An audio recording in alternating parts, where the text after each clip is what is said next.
On est dans de la pratique aujourd'hui, on va pas faire magistral. Allez-y les filles.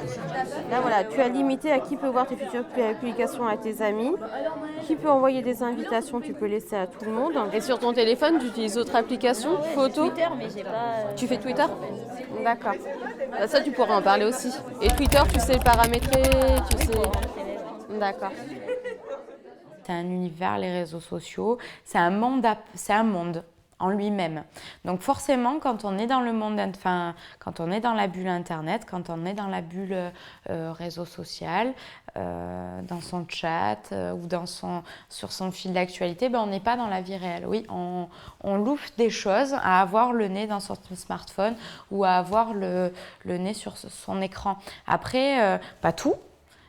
C'est-à-dire qu'on est dans un certain monde, à ce moment-là, on est dans le monde Internet, donc on suit une certaine actualité et on suit un certain monde, une certaine communauté. Il y a des gens qui se créent des amis sur Internet. Je pense qu'Internet est vecteur d'amitié qui n'aurait peut-être pas pu se faire dans le monde réel. Je possède une télé, un ordinateur et un smartphone, mais pour les recherches, j'utilise souvent mon smartphone parce que c'est rapide et c'est juste à côté. J'ai un téléphone, j'ai une tablette, j'ai une Wii, j'ai un ordinateur et j'ai une DS. Alors en fait, j'utilise principalement mon téléphone pour me connecter sur Facebook, Instagram, ce genre de réseaux sociaux. La tablette, la DS, l'ordinateur, mais en ce moment, j'y joue pas vraiment. Mais avant, en fait, j'avais une période qu'on va appeler Clash of Clans et j'y jouais des fois jusqu'à 2 heures par jour. J'utilise environ 4-5 heures en écran, surtout ma tablette. Une seule partie, la partie pour moi, elle dure 10 minutes et en fait, dans le temps réel, elle dure à peu près 30 minutes ou des choses comme ça. La plupart du temps, en fait, je suis toujours devant les écrans, donc je crois vers 5-6 heures, quelque chose comme ça. Quand je joue aux jeux et tout, en général, je n'arrive pas à calculer mes heures parce que je me pose devant l'écran et il y a la journée qui défile. Et j'ai pas de limite, à part quand mes parents me le disent, mais ils veulent souvent juste que mes devoirs soient faits. Sur Facebook, en fait, j'y suis vraiment pour discuter parce que j'ai une conversation de groupe avec ma classe et souvent on parle des devoirs, des choses dans le style. Je regarde en fait le fil d'actualité et en général quand je vois des choses, je suis un peu une spammeuse de boutons. Je mets j'aime un peu partout et quand j'ai le temps, je commente.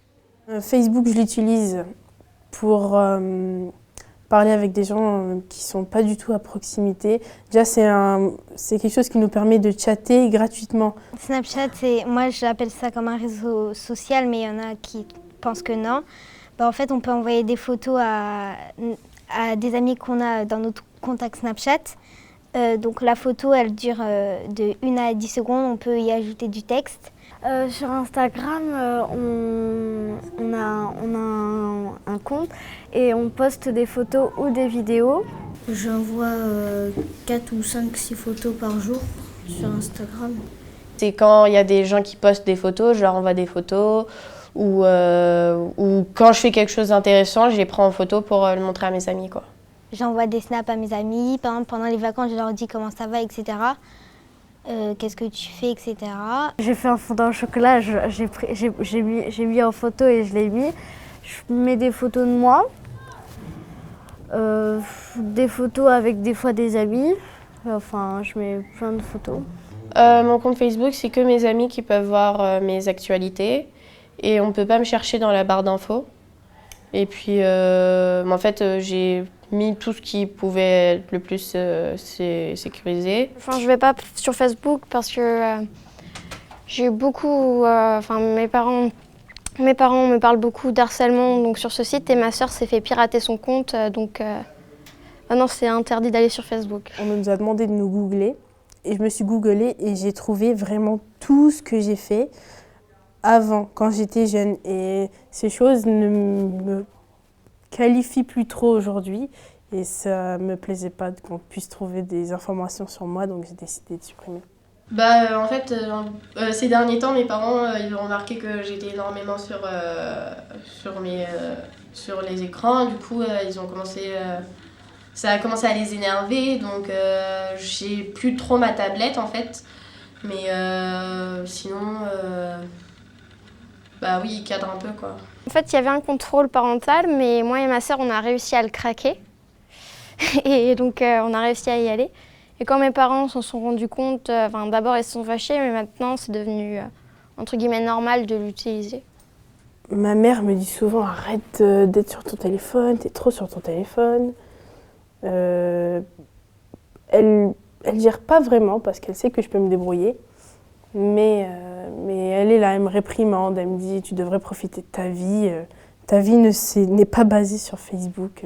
Si j'y vais parfois sans demander, je suis privée et parfois je le prends en cachette. Je suis amie avec ma mère sur Facebook, ce qui n'est pas une expérience très agréable. En fait, elle est toujours en train de vouloir voir ce que je fais.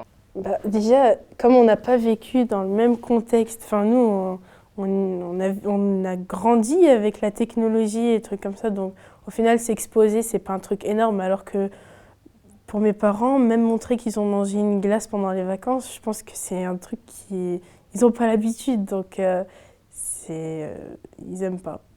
Les réseaux sociaux, ça peut être quelque chose de bien si vous voulez rester en contact avec des gens ou voir les dernières actualités sur vos youtubeurs préférés ou des trucs comme ça.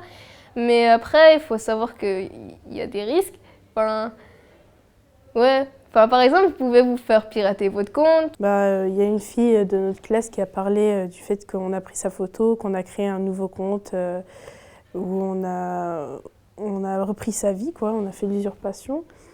Et c'est hyper effrayant. Je pense pas qu'il y ait s'il y a des risques avec les réseaux sociaux, mais après ça dépend comment ils gèrent, ce qu'on poste, surtout ce qu'on poste comme photo. En fait, il faut faire vraiment attention à chaque fois qu'on poste quelque chose, de pas que ça soit vulgaire ou que ça offense des personnes ou de faire polémique. Mais en fait, il faut faire vraiment attention dans tous les cas, mais si on poste pas trop de choses tout le temps, je pense pas qu'il y ait énormément de risques.